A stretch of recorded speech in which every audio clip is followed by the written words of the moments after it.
मग कसा गेला आजचा दिवस? चांगला गेला. तुझ्या शाळेत ती मोठी कॉलेजची पोरं पण आहेत ना? होय.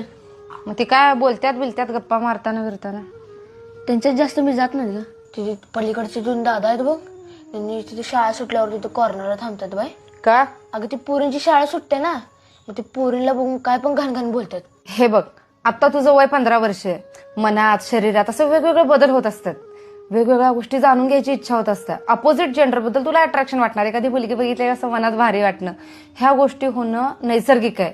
पण कुठल्या गोष्टीचा अतिरेक करायचा आणि कुठल्या गोष्टी कुठे थांबवायच्या हे तुला कळलं पाहिजे.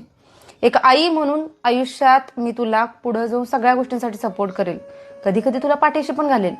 पण एखाद्या बाईच्या, स्त्रीच्या, मुलीच्या बाबतीत जर काही चुकीचं वागलास किंवा चुकीचा विचार केलास तर मी तुला कधीच माफ करणार नाही. आत्ता तुला एखादी गोष्ट मनात काय वाटली तर लगेच सगळ्या गोष्टींचा